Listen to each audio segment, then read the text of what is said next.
Hello दोस्तों, नमस्कार। क्या हाल चाल। टीचर्स एकेडमी परिवार में आप सभी का स्वागत। मैं अरुण जय मिश्रा फिर से यूपी टेट के प्रैक्टिस सेशन में हम भाई जबरदस्त तरीके से आपका स्वागत करते हैं। तो शुरुआत करते हैं आज के प्रैक्टिस सेशन की, जो यूपी टेट में आप देखते हैं जो सीडीपी के सेगमेंट में शामिल किए जाते हैं, और खासकर उन प्रश्नों को लेकर चलते हैं जो प्रश्न आपके पूर्व में पूछे गए हैं। विगत प्रश्नों की श्रृंखला भी चलाई जा रही है। तो शुरुआत करते हैं आज की प्रैक्टिस सेशन की, और पहला प्रश्न आपके बोर्ड पर आ चुका है। तो सभी लोग एक बार जबरदस्त तरीके से सेशन के साथ जुड़ जाएं, सेशन को अपने इस मित्रों के साथ शेयर कर दें। और शुरुआत करते हैं। आज का पहला प्रश्न देखेंगे, थॉर्नडाइक का सिद्धांत निम्न में से किस श्रेणी में आता है? थॉर्नडाइक का सिद्धांत निम्न में से कौन सी श्रेणी में आता है? बेटे, आपके सीडीपी के जो सेगमेंट है, ये सेगमेंट आपके दो भागों में बटे होते हैं। तो सिद्धांत के प्रश्न जो पूछे जाते हैं, खासकर आप जानते हैं व्यवहारवाद, गेस्टाल्टवाद, संज्ञानात्मक, सामाजिक, सांस्कृतिक, ऐसे सिद्धांत हैं जहां से आपके प्रश्न आते ही आते हैं। अंशु यादव जी, गुड मॉर्निंग। गुड मॉर्निंग बच्चे। चले, तो प्रश्न आपका आज का है कि थॉर्नडाइक का सिद्धांत निम्न में से किस श्रेणी में आता है? तो कहेंगे ऑप्शन ए है व्यवहारात्मक सिद्धांत, संज्ञानात्मक सिद्धांत, मनोविश्लेषणात्मक सिद्धांत, और इनमें से कोई नहीं। तो एडवर्ड एल थॉर्नडाइक जिन्होंने व्यवहारवाद के सिद्धांत का प्रतिपादन किया, और व्यवहारवाद के सिद्धांत का प्रतिपादन जब इन्होंने किया तो प्रयोग इन्होंने किस पे किया बेटा? बिल्ली पर किया। और अगर आपसे पूछा जाए एडवर्ड एल थॉर्नडाइक कहाँ के रहने वाले थे, तो कहिएगा अमेरिका के रहने वाले थे। एजुकेशन साइकोलॉजी में इनका योगदान बहुत बड़ा था। इसलिए आप कहेंगे कि एडवर्ड एल थॉर्नडाइक क्या सिद्धांत किस श्रेणी में आता है? तो आप कहिएगा व्यवहारात्मक सिद्धांत में आता है। क्वेश्चन नंबर फर्स्ट का जो सही ऑप्शन होगा मेरे बच्चे, option first is the right answer. Clear है? देखिएगा, चाहे एडवर्ड एल थॉर्नडाइक की बात हो, इवान पी पावलोव की बात हो, बीएफ स्किनर की बात हो, वुडवर्थ की बात हो, ये सब क्या है बेटा? व्यवहारवाद के सिद्धांत में आते हैं, व्यवहारात्मक सिद्धांत में आते हैं। और व्यवहारवाद के जनक कौन है बेटे? तो आप कहिएगा जे.बी. वाटसन महोदय हैं, जो मनोविज्ञान में व्यवहारात्मक सिद्धांत को लेकर या व्यवहारात्मक विचार को लेकर उपस्थित हुए थे। चले, क्वेश्चन नंबर सेकंड कहता है, सीखने के वक्र किसके सूचक हैं? ध्यान देंगे, जब अधिगम लर्निंग के टॉपिक को जब आप पढ़ते हैं तो वहां पर एक यूनिट आपको देखने को मिलता है, अधिगम के वक्र एवं पठार। तो अधिगम के वक्र एवं पठार का जो टॉपिक है, वहां से ये प्रश्न पूछा गया कि अधिगम का जो वक्र होता है वह किसका सूचक होता है? ऑप्शन आपके पास है, सीखने की प्रगति के सूचक हैं, सीखने की मौलिकता के सूचक हैं, सीखने के गत्यात्मक स्वरूप के सूचक हैं, और सीखने के रचनात्मकता के सूचक हैं। तो ध्यान देंगे कि जब जब अधिगम के वक्र की बात हो तो अधिगम के वक्र जो होते हैं वो सीखने की प्रगति को दर्शाते हैं। तो सीखने की प्रगति को कौन दर्शाएगा भाई? अधिगम का वक्र। और जब पठार की बात हो तो जब पठार यह बनता है अधिगम के वक्र में, तो आप ये कहिएगा कि अधिगम का पठार सीखने में बाधा या अवरोध उत्पन्न करता है। ध्यान देंगे, तो जब वक्र की बात हो तो आप सीधे लेकर जाएं कहां बेटे? Option A is the right answer, कि सीखने की प्रगति के सूचक है कौन? अधिगम के वक्र। और जब पठार की बात हो तो पठार बेटा बाधा, रुकावट उत्पन्न करता है आपके अधिगम के क्षेत्र में। ये बाधा या रुकावट किसी भी कारण से आ सकता है। तो ये कारण ये हो सकते हैं, या तो वह बालक थकान महसूस कर रहा हो, या आप सीधे ये कहेंगे वह मानसिक रूप से या शारीरिक रूप से वो क्या है बेटा?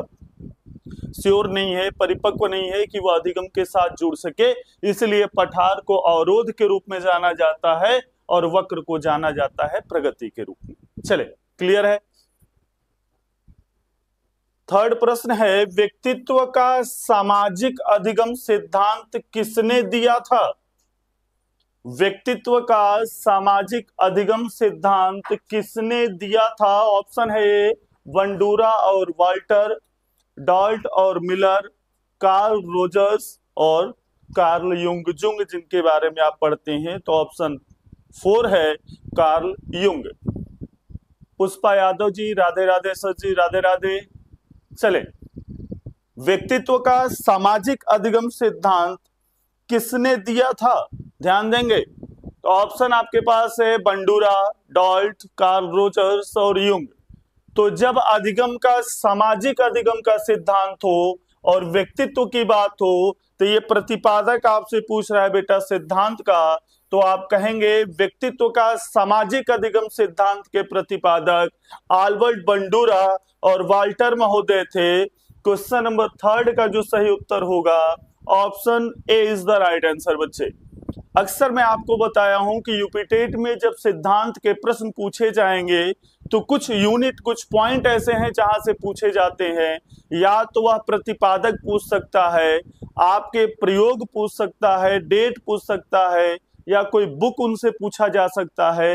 ये सीटेट नहीं है, ये फैक्ट प्रश्नों की चर्चा करेगा।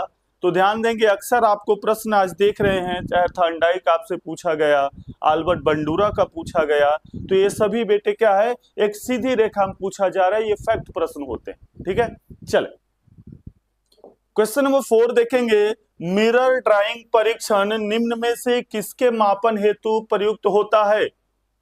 मिरर ड्राइंग परीक्षण किसके मापन हेतु प्रयुक्त किया जाता है? ऑप्शन ए है व्यक्तित्व, ऑप्शन बी बुद्धि, अधिगम या नैतिकता। ये 4 ऑप्शन आपके पास है। मिरर ड्राइंग परीक्षण निम्न में से किसके मापन हेतु प्रयुक्त होता है? सभी लोग फटाफट कमेंट करें। चले, मिरर ड्राइंग परीक्षण निम्न में से किसके मापन हेतु प्रयुक्त किया जाता है? तो कहेंगे मिरर ड्राइंग परीक्षण आपके अधिगम के मापन हेतु प्रयुक्त किया जाता है। क्वेश्चन नंबर 4 का जो सही उत्तर होगा option C is the right answer. बच्चे, ये एक प्रकार का अधिगम में बढ़ोतरी या अधिगम के परीक्षण या अधिगम को पहचान करने के लिए इसका मापन किया जाता है। क्वेश्चन नंबर 4 का जो सही उत्तर है option C is the right answer. Clear है? चले, क्वेश्चन नंबर 5 है। रिक्त स्थान केंद्रीय प्रवृत्ति का एक माप है। रिक्त स्थान केंद्रीय प्रवृत्ति का एक माप है। ऑप्शन ए प्रसार क्षेत्र, माध्यिका क्षेत्र, औसत विचलन या मानक विचलन। कैसे सीडीपी मैथ के प्रश्न आ जा रहे हैं भाई। केंद्रीय प्रवृत्ति का एक माप है, ध्यान देंगे। क्वेश्चन नंबर 5, ये शायद आपके मैथ का ये प्रश्न है और मैथ में ये डाला गया है और आ गया है सीडीपी में। लेकिन ध्यान देंगे, केंद्रीय प्रवृत्ति का एक माप जो होता है, ये माप किसका होता है बेटा? माध्यिका का ये माप होता है, ये माध्यिका से जुड़ा होता है। क्वेश्चन नंबर 5 का जो सही उत्तर होगा option B is the right answer. बच्चे, ऐसा ना हो कि मैं इसका उत्तर ना दूं, आप कहे गुरुजी को तो ये आता ही नहीं है। एक आध प्रश्न ऐसे हैं जो आ जाते हैं टाइपिस्ट से। चले, क्वेश्चन नंबर 5 का जो सही उत्तर होगा option B is the right answer. बच्चे, ये देखिए, फिर मापन आपसे पूछा गया है, निम्न में से कौन शेष से भिन्न है? निम्न में से कौन शेष से भिन्न है? ध्यान देंगे, TAT जो आप टैट कैट सैट पढ़ते हैं बेटा, ये परीक्षण है। दूसरा क्या है बेटा? ऑप्शन बी कह रहा है 16PF जो व्यक्तित्व के मापन के लिए किया जाता है, क्लाउड पिक्चर टेस्ट। और डी कह रहा है ड्रामैन टेस्ट। निम्न में से कौन सा ऐसा ऑप्शन है जो आपको भिन्न दिखाई पड़ रहा है? फटाफट सभी लोग कमेंट करें।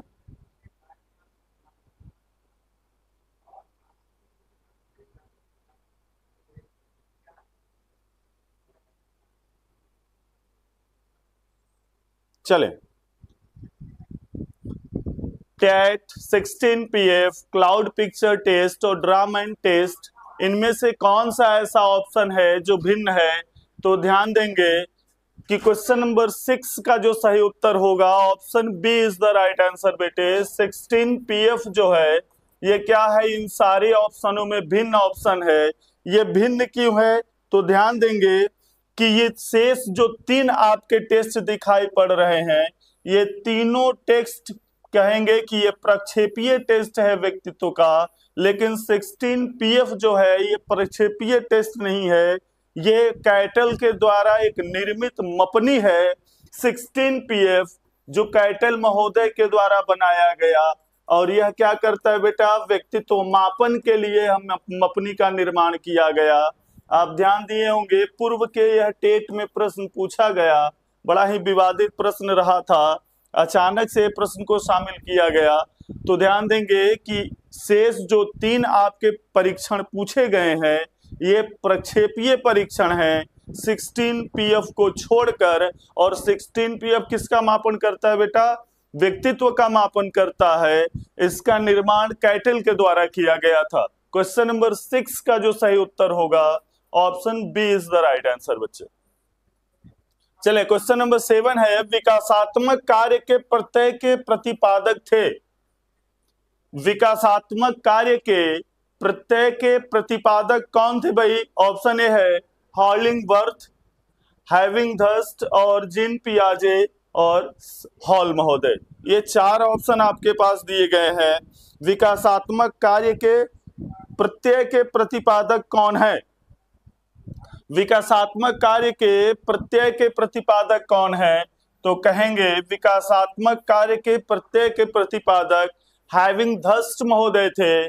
क्वेश्चन नंबर 7 का जो सही उत्तर होगा भाई option B is the right answer. Question number 7 का क्या सही है भाई?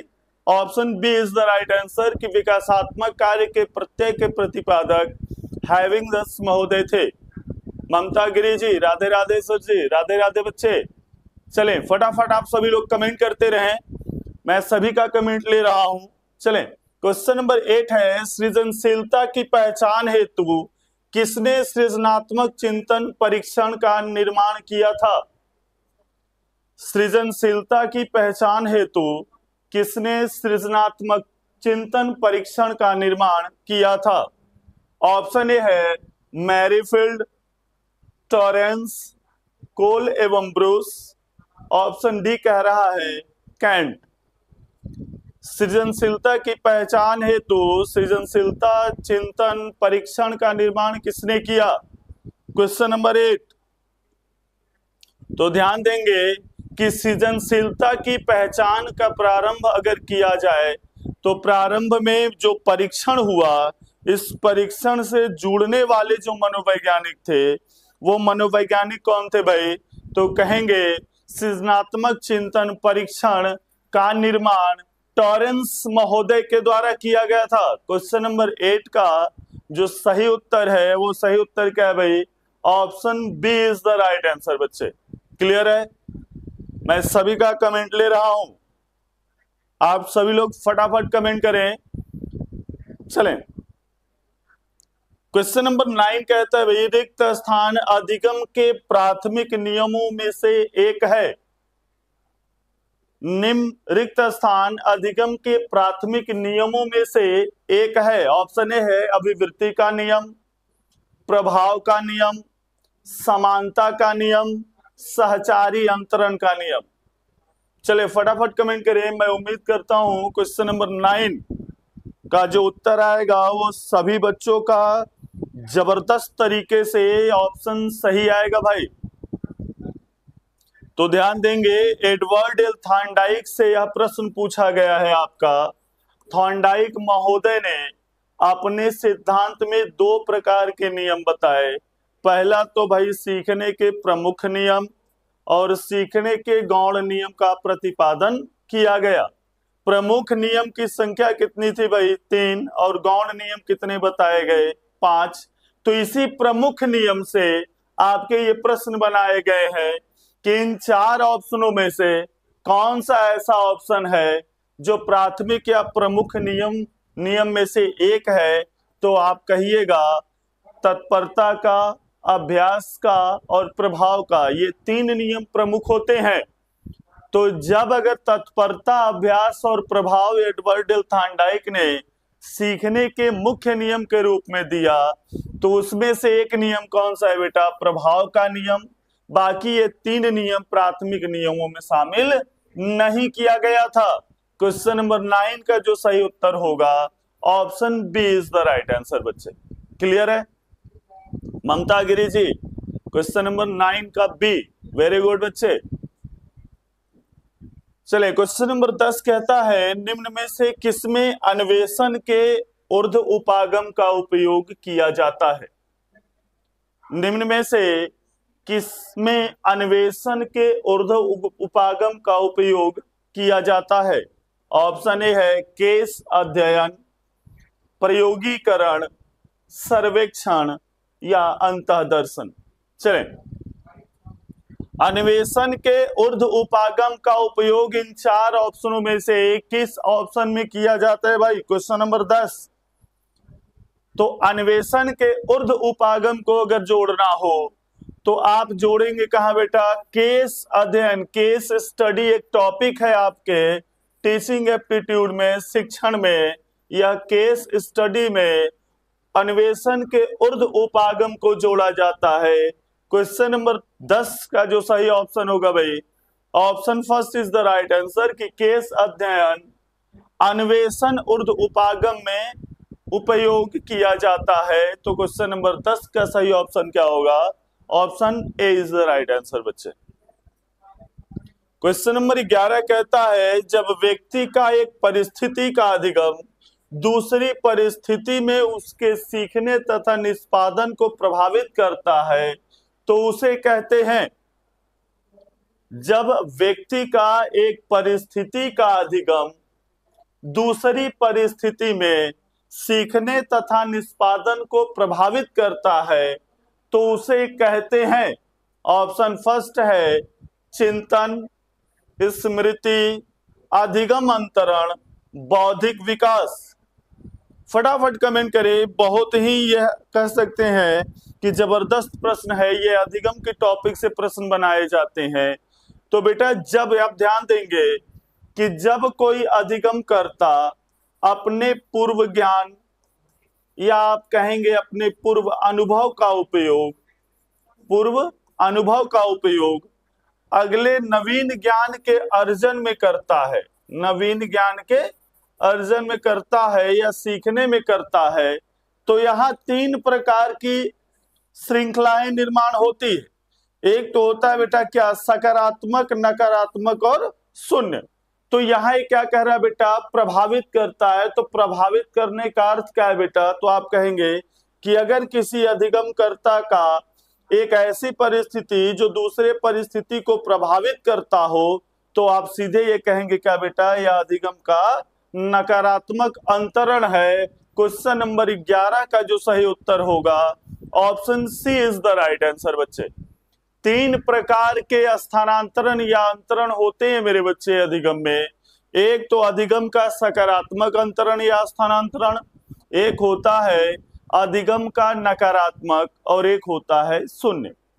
जब बाधा उत्पन्न करे तो आप आंख बंद करें और नकारात्मक को मारे, और अगर वह सहायता प्रदान करता है, आगे को जुड़ता है पूर्व ज्ञान को, तो आप सीधे कहें वह अधिगम क्या है बेटा? सकारात्मक स्थानांतरण है।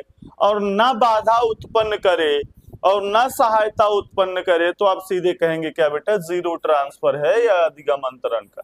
ठीक है, क्लियर है? तो इसलिए क्वेश्चन नंबर 11 का जो सही ऑप्शन होगा option C is the right answer बच्चे। क्वेश्चन नंबर 12 कहता है जी वालस के अनुसार सृजनात्मक चिंतन का प्रथम चरण होता है। जी वालस के अनुसार सृजनात्मक चिंतन का प्रथम चरण होता है।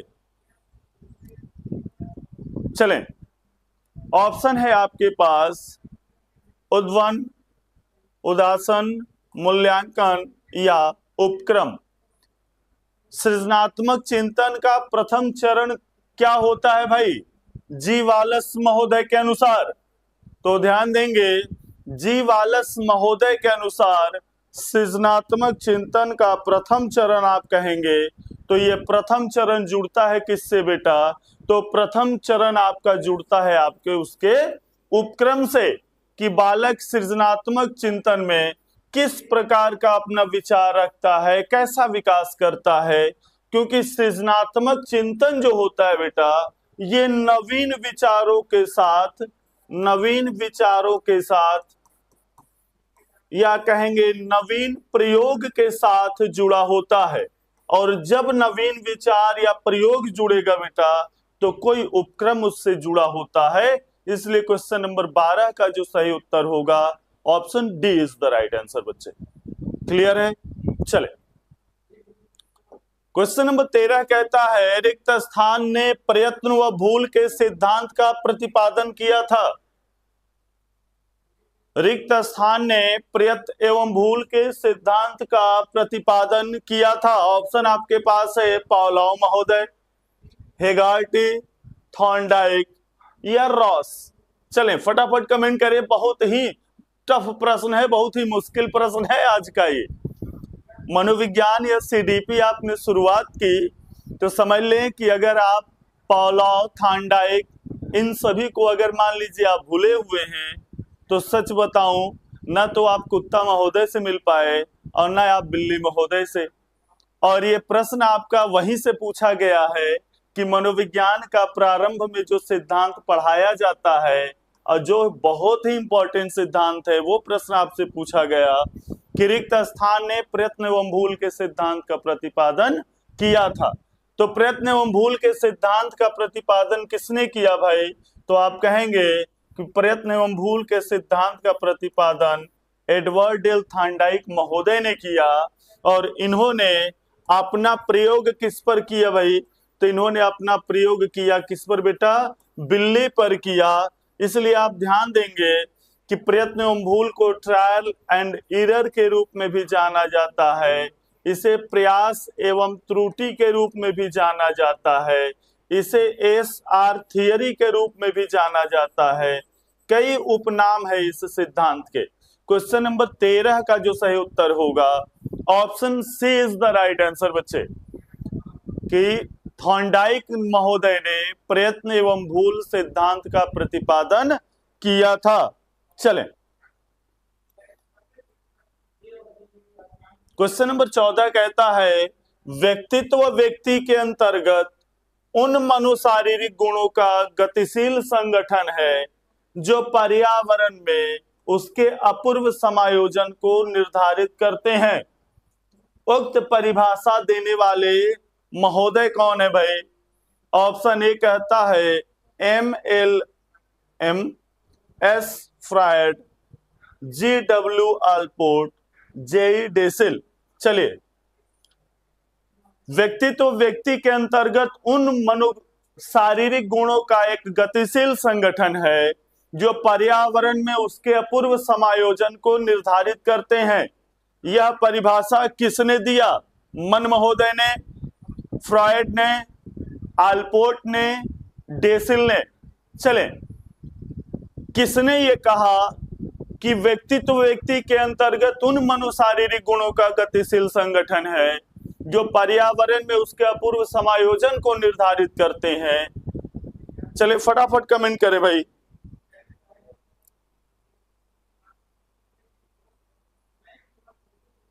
चलें सभी लोग कमेंट करें, सभी का कमेंट मैं ले रहा हूं।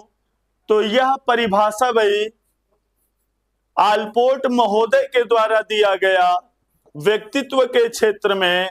और व्यक्तित्व के क्षेत्र में आल्पोर्ट महोदय ने बताया कि व्यक्तित्व व्यक्ति के अंतर्गत उन मनोशारीरिक गुणों का गतिशील संगठन है जो पर्यावरण में उसके अपूर्व समायोजन को निर्धारित करते हैं। यह परिभाषा कब दिया गया भाई? 1937 में आल्पोर्ट महोदय के द्वारा व्यक्तित्व के क्षेत्र में दिया गया। व्यक्तित्व क्या है बेटा? किसी भी व्यक्ति के व्यक्तित्व का निर्धारण उसके व्यवहार के रूप में किया जाता है।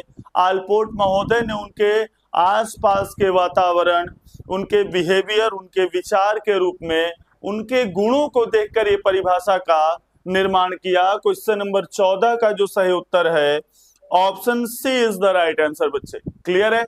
चलें, क्वेश्चन नंबर 15 कहता है सीखने में पलायन आधारित है, सीखने में पलायन आधारित है सकारात्मक पुनर्बलन पर, नकारात्मक पुनर्बलन पर, विलंबित पुनर्बलन पर, पुनर्बलन की निष्क्रियता पर। चलिए फटाफट कमेंट करें, सीखने में पलायन किस पर आधारित है? ये चार ऑप्शन आपके पास है, सकारात्मक पुनर्बलन पर, नकारात्मक पुनर्बलन पर, विलंबित पुनर्बलन पर और पुनर्बलन की निष्क्रियता पर। क्वेश्चन नंबर 15 का सही ऑप्शन क्या होगा?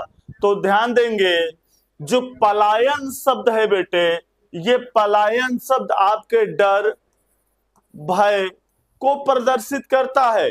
भाई कोई भी अपना स्थान छोड़कर दूसरे स्थान पर कब जाता है? जब उस स्थान पर वह समायोजित न हो रहा हो, डर भय की साये में जी रहा हो, तब ही वो पलायन करता है।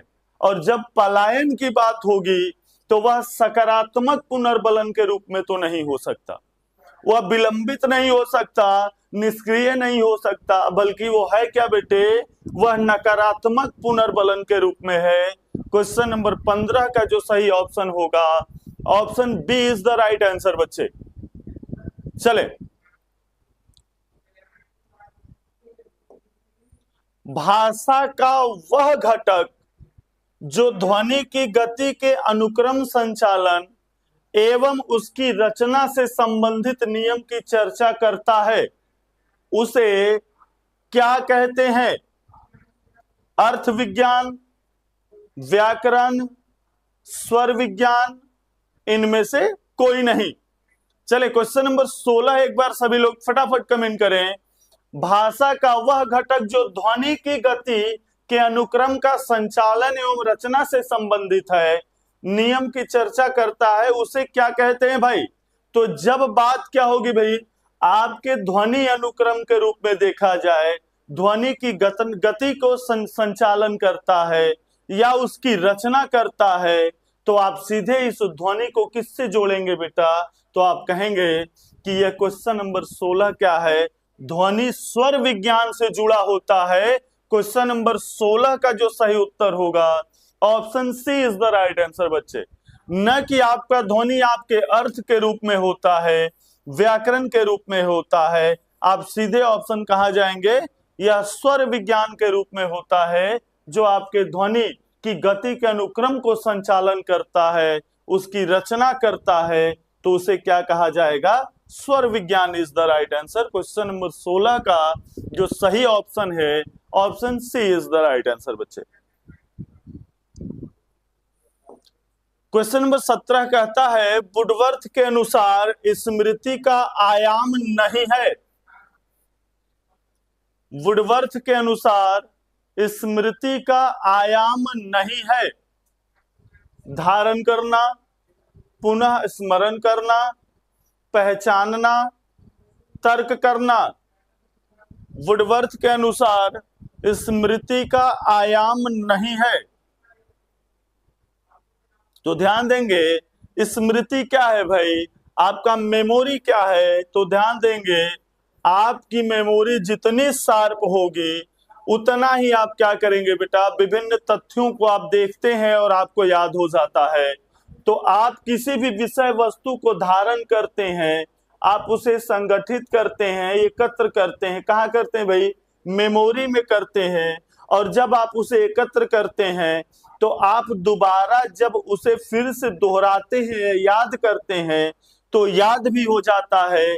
या किसी भी विषय वस्तु की पहचान करना हो और पूर्व में आप उस विषय वस्तु को देखे हो, तो आप पहचान करना भी आपका आसान हो जाता है। तो ये सभी आयाम, ये तीन जो आयाम है, ये स्मृति के आयाम के साथ सकारात्मक रूप में जुड़े होते हैं। लेकिन ये तर्क करना जो है, यह स्मृति का आयाम नहीं है। क्वेश्चन नंबर 17 का जो सही उत्तर है क्या बेटा? Option D is the right answer.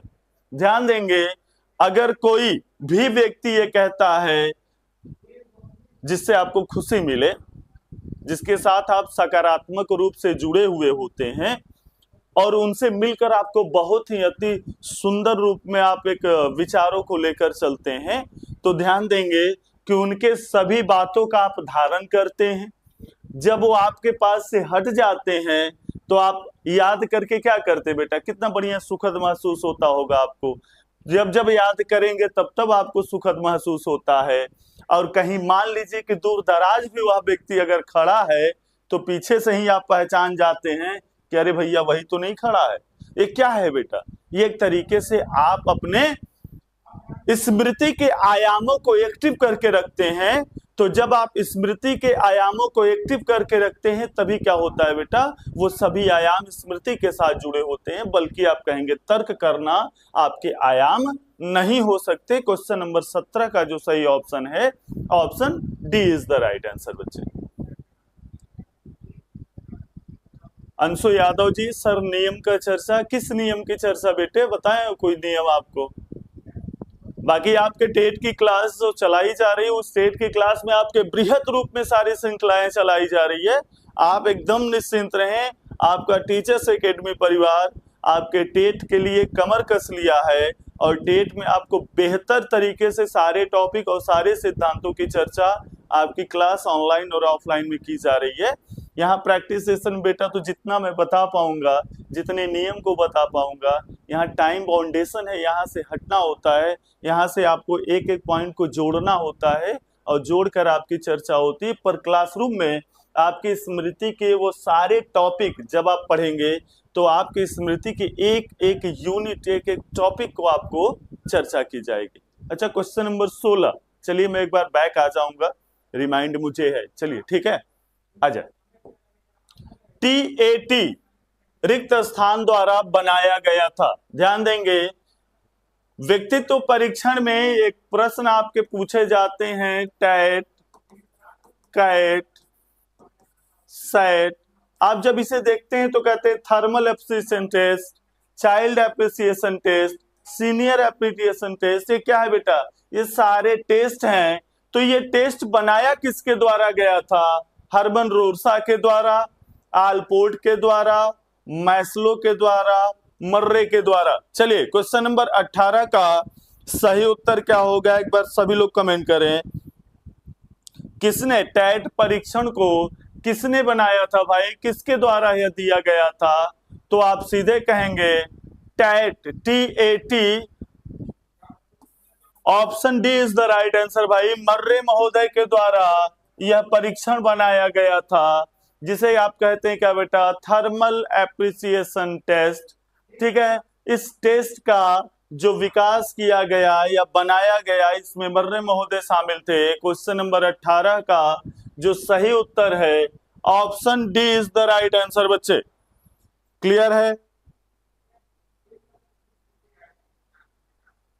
चले, अगर मान लीजिए कि यहाँ ऑप्शन आपको चेंज किया जाए और मर्रे महोदय के हटा करके अगर CD मॉर्गन दे दिया जाए, तो CD मॉर्गन भी क्या है बेटा, इसका ऑप्शन सही है। क्योंकि जो प्रासंगिक अंतर्बोध परीक्षण मतलब कि टैट, थर्मल एप्रिसिएशन टेस्ट था, ये आपके CD मॉर्गन और HA मर्रे के द्वारा दिया गया था यह परीक्षण। तो ऑप्शन आप देखेंगे कि इन ऑप्शन में आप CD मॉर्गन दिया हुआ है या HA मर्रे दिया हुआ है या सिर्फ मर्रे दिया हुआ है, तो आप इन ऑप्शन को टिक करेंगे और आगे की ओर चलेंगे। क्लियर है? चले, नेक्स्ट प्रश्न है, लक्ष्य निर्देशित व्यवहार में बाधा आना कहलाता है। लक्ष्य निर्देशित व्यवहार में बाधा आना कहलाता है। ऑप्शन ए है संवेग, अभिप्रेरणा, कुंठा, या आप सीधे कहेंगे क्या बेटा, आक्रामकता। अगर लक्ष्य निर्देशित व्यवहार में किसी भी प्रकार का कोई बाधा आना क्या कहलाता है भाई? तो लक्ष्य निर्देशित व्यवहार में किसी भी प्रकार का अगर कोई बाधा आ रहा है तो वह बाधा क्या है बेटा, आपका कुंठा है। क्योंकि अगर आपका लक्ष्य निर्देशित पहले से ही है और उच्च लक्ष्य में, निर्देशित लक्ष्य में अगर बाधा आपका उत्पन्न हो रहा है तो वह क्या है बेटा, वो कुंठा है, वह तनाव है, वह दबाव है, जिससे आप क्या कर रहे हैं, अपने लक्ष्य में बाधा महसूस कर रहे हैं। क्वेश्चन नंबर 19 का जो सही उत्तर होगा, ये क्या होगा बेटा, option C is the right answer, कुंठा। चले, क्वेश्चन नंबर 20 कहता है आंख के रंग को कौन सा कारक प्रभावित करता है? आंख के रंग को कौन सा कारक प्रभावित करता है? वातावरण, आनुवांशिकता, हार्मोन या समाज? आंख के रंग को कौन प्रभावित करता है भाई? बहुत सारे ऐसे देखे होंगे आप कि माँ बाप का आंख जो है वो पूरी तरीके से ब्लैक है, लेकिन बच्चा क्या हुआ बेटा, जब जन्म लिया तो वह बच्चा आपका क्या किया, आप सीधे कहेंगे ब्राउन रंग का उसका आईज है, आंख है। अगर कलर चेंज हो रहा है तो आंख का कलर किसके द्वारा चेंज होता है? कौन सा प्रभावित करने वाला कारक है? ऑप्शन ए है वातावरण, आनुवांशिकता, हार्मोन एवं समाज। इन चार ऑप्शन में कोई एक ऑप्शन ऐसा है जो आंख के कलर को परिवर्तित कर सकता है। तो अभी आपने देखा कि अगर माँ बाप का कलर आंख का काला है तो जरूरी नहीं है कि बच्चे के आंख का कलर भी काला ही हो, वो परिवर्तित हो सकता है। और ये सभी माँ बाप के जीन्स और गुणसूत्र के द्वारा ही निर्मित होता है, ये परिवर्तित होता है। तो अब सीधे जब जीन्स की बात होगी, जब परिवर्तन की बात होगी, तो आनुवांशिकता इज द राइट आंसर बच्चे। शारीरिक आकार, रंग, रूप, कद काठी, वेशभूषा में जब भी आप आएंगे, ये सभी क्या है बेटा, आनुवांशिकता से जुड़े हुए होते हैं, जेनेटिक्स से जुड़े हुए होते हैं। क्वेश्चन नंबर 20 का जो सही उत्तर होगा option B is the right answer. चलो, क्वेश्चन नंबर 21 कहता है आधार आयु निम्न में से किसके मापन से संबंधित है? आधार आयु निम्न में से किसके मापन से संबंधित हैं? ऑप्शन ए है रुचि, ऑप्शन बी है व्यक्तित्व, ऑप्शन सी है बुद्धि, या ऑप्शन डी है क्या बेटा, अवधान। आधार आयु निम्न में से किसके मापन से संबंधित होते हैं? Question number 21। तो ध्यान देंगे, जब किसी भी बालक का या व्यक्ति का आधार आयु को लेकर आप चलते हैं, तो आधार आयु को जब लेकर चलेंगे और मापन करेंगे तो कभी भी रुचि आधार आयु के मापन से इंटरेस्ट नहीं मापा जाता। व्यक्तित्व भी आधार आयु की कोई श्रृंखला नहीं होती, न कि अवधान की होती है, बल्कि क्या है बेटा, आधार आयु के द्वारा आपके आईक्यू लेवल की जांच होती है। किसकी? आईक्यू लेवल की जांच होती है, बुद्धि लब्धि की जांच होती है। और आधार आयु के द्वारा ही आप ध्यान देखते हैं कि बालकों की जो मुख्य आयु जो होती है, उसके आधार पर, वर्तमान आयु के आधार पर आप जो ये क्या है बेटा, बुद्धि लब्धि की जांच करते हैं। जैसे आप कहते हैं ना मेंटल एज, और फिर आप क्या कहते हैं बेटा, आप क्रॉनिकल एज के रूप में जाते हैं। तो जब करेंट एज के रूप में जाते हैं तो आयु को आप क्या करते हैं बेटा, आधार मानकर चलते हैं। और जांच किसकी होती है? बुद्धि की या बुद्धि लब्धि की। क्वेश्चन नंबर 21 का जो सही उत्तर होगा option C is the right answer बच्चे। क्लियर है? क्वेश्चन नंबर 22 कहता है शिक्षक द्वारा कक्षा में डांट पड़ने पर छात्र यदि घर आकर अपनी छोटी बहन पर गुस्सा इजहार करता है तो यह किसका उदाहरण बनता है? जैसे आप घर पर आए और आपको किसी से गुस्सा, बाहरी वातावरण में, अपने समाज में मान लीजिए किसी से लड़ाई हुआ हो, घर आप आए और घर आने के बाद अच्छी बात भी आपसे कोई कर रहा है तो आप झल्लाहट महसूस कर रहे हैं, आप किसी दूसरे पर गुस्सा दिखा रहे हैं। ये क्या है बेटा? ऑप्शन कहता है विस्थापन, उदात्तीकरण, रूपांतरण या प्रतिक्रिया निर्माण। क्वेश्चन नंबर 22 का सही उत्तर क्या होगा, एक बार सभी लोग कमेंट करें। ध्यान देंगे कि अगर कोई भी बालक या कोई भी व्यक्ति अगर किसी और व्यक्ति से गुस्सा है और वो गुस्सा आकर आप पर उतार रहा है या आपको दिखा रहा है या आप पे झल्ला रहा है, तो एक स्थान का ध्यान देंगे, एक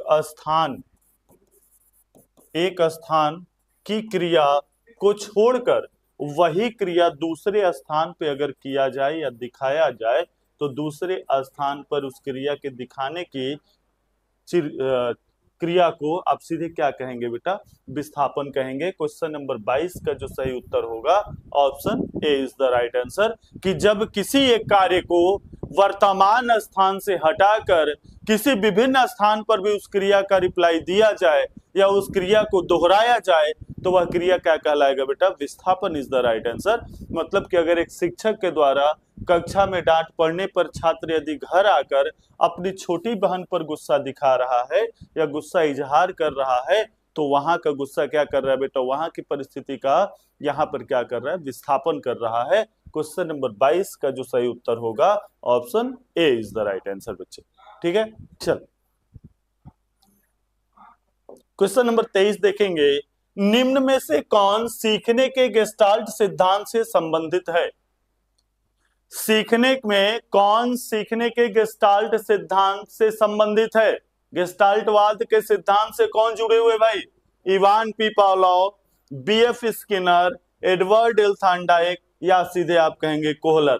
तो ध्यान देंगे, गेस्टाल्टवाद का सिद्धांत जो चिंपांजी पर प्रयोग किया गया था बेटा जर्मनी में, जिसे गेस्टाल्ट का अर्थ होता है संपूर्ण आकार, संपूर्ण आकृति, समग्र आकार। इस सिद्धांत से जुड़ने वाले मनोवैज्ञानिक कौन है? तो आप कहेंगे Wolfgang Kohler is the right answer बच्चे। क्वेश्चन नंबर 23 का जो सही उत्तर होगा option D is the right answer.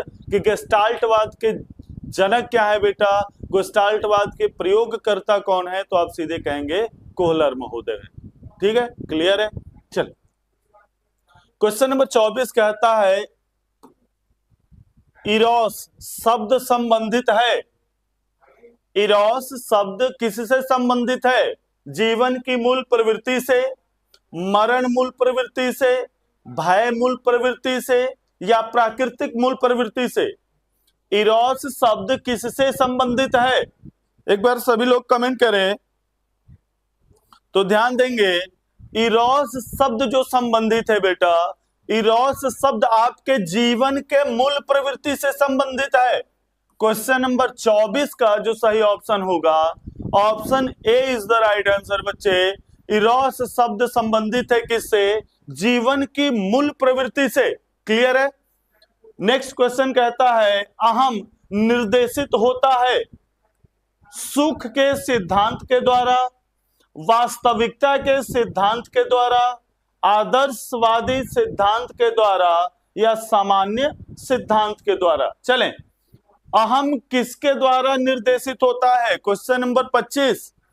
फटाफट आप सभी लोग कमेंट करें भाई, सेशन के साथ उपस्थित रहें।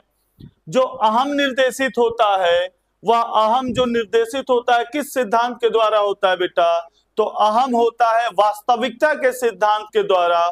क्वेश्चन नंबर 25 का जो सही उत्तर है option B is the right answer बच्चे।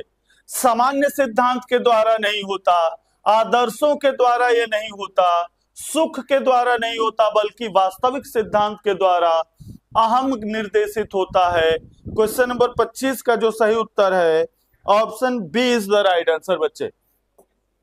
क्वेश्चन नंबर 26 देखेंगे।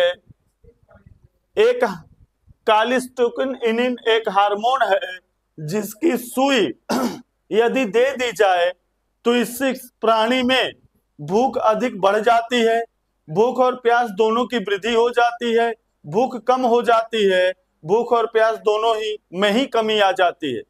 एक प्रकार का हार्मोन का यह इंजेक्शन है जिसके देने के बाद मानवों में परिवर्तन क्या होता है भाई?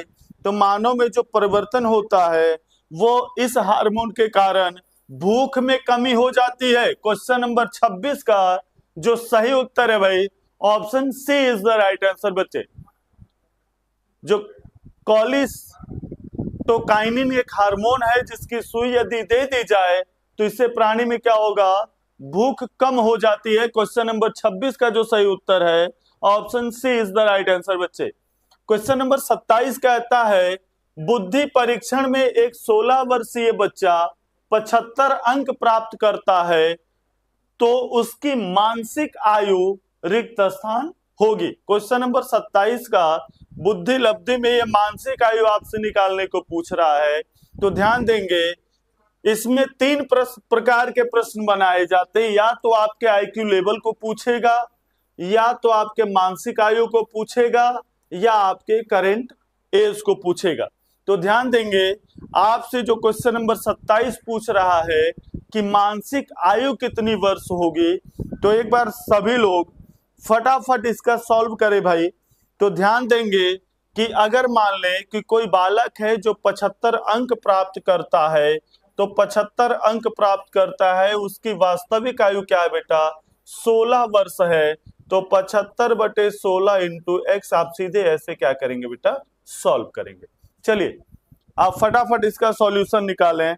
तो ध्यान देंगे कि जब आप इसको सॉल्व करेंगे तो 75x/16 इंटू 100 को लेकर जब आप चलेंगे तो इंटू 100 के बाद आप लेकर चलें तो आप सीधे कहेंगे 75 इंटू 16/100 तो कितना आएगा भाई? इसको काटेंगे आप तो सीधे आपके पास क्या आएगा कि भैया इसका सही उत्तर कहाँ जाएगा? आप सीधे चले जाएंगे किस पर? 12 वर्ष की अवधि पर। इसका सही उत्तर क्या होगा? क्वेश्चन नंबर 27 का जो सही उत्तर है option A is the right answer. बच्चे आप इसको काट पीट लें, इसको एक बार सॉल्व कर लें, ठीक है। चले क्वेश्चन नंबर 28 कहता है केंद्रीय तंत्रिका तंत्र में होता है, केंद्रीय तंत्रिका तंत्र में होता है सभी अंग, मस्तिष्क, मेरुदंड या मस्तिष्क या मेरुदंड। चले तो केंद्रीय तंत्रिका तंत्र में क्या आता है भाई? तो केंद्रीय तंत्रिका तंत्र में सभी अंग नहीं आते, सिर्फ मेरुदंड या मस्तिष्क नहीं आता, बल्कि क्या आता है? मस्तिष्क और मेरुदंड ये सभी केंद्रीय तंत्रिका तंत्र से क्या होते हैं बेटा? जुड़े होते हैं। क्वेश्चन नंबर 28 का जो सही ऑप्शन होगा option D is the right answer. Anshu Yadav ji 12, very good बच्चे। चले क्वेश्चन नंबर 29 कहता है मनोग्रसित बाध्यता विकृति एक है। ऑप्शन ए कहता है मनोविच्छेदित विकृति, समायोजन विकृति, चिंता विकृति या कार्य प्रारूप प्रकृति। चलो मनोग्रसित बाध्यता विकृति किससे संबंधित है भाई? क्वेश्चन नंबर 29 का सही उत्तर क्या होगा? तो ध्यान देंगे जब मनोग्रसित बाध्यता की बात हो और यह एक विकृति के रूप में हो तो मस्तिष्क से क्या करेंगे बेटा? चिंता करेंगे। क्वेश्चन नंबर 19 का सही उत्तर क्या होगा? Option C is the right answer भाई, कि मनोग्रसित बाध्यता विकृति के रूप में चिंता की विकृति को देखा जाता है। क्वेश्चन नंबर 29 का सही ऑप्शन क्या होगा? Option C is the right answer बच्चे। चले आज का लास्ट प्रश्न हम लोग देखेंगे। सामूहिक अचेतन का संप्रत्यय रिक्त स्थान द्वारा दिया गया था। सामूहिक अचेतन का संप्रत्यय किस मनोवैज्ञानिक के द्वारा दिया गया था? पावलोव, स्किनर, फ्राइड या युंग? उम्मीद करता हूं कि आज का जो यह लास्ट प्रश्न है, इस लास्ट प्रश्न का जवाब सभी लोग दमदार तरीके से देंगे। इसका सही उत्तर क्या होगा भाई? तो जब आप सीधे कहेंगे कि सामूहिक अचेतन की संप्रत्यय की बात हो तो सामूहिक अचेतन संप्रत्यय को देने वाले एक मनोवैज्ञानिक थे जिनका नाम क्या है बेटा? कार्ल युंग, जुंग के रूप में जाना जाता है। क्वेश्चन नंबर 30 का जो सही उत्तर होगा option D is the right answer बच्चे। क्लियर है? क्वेश्चन नंबर 30 का सही ऑप्शन क्या होगा? Option D is the right answer. चलिए आज का सेशन, आज का यह लास्ट प्रश्न। अब मिलेंगे कल सुबह 8 बजे इसी निश्चित समय अवधि पर, और टेट के 6 to 8 और 1 to 5 सभी के प्रश्नों को लेकर, सभी के संग्रह को लेकर। तो मिलेंगे कल बहुत ही दमदार सेशन के साथ। तब तक के लिए नमस्कार, thank you so much, bye bye.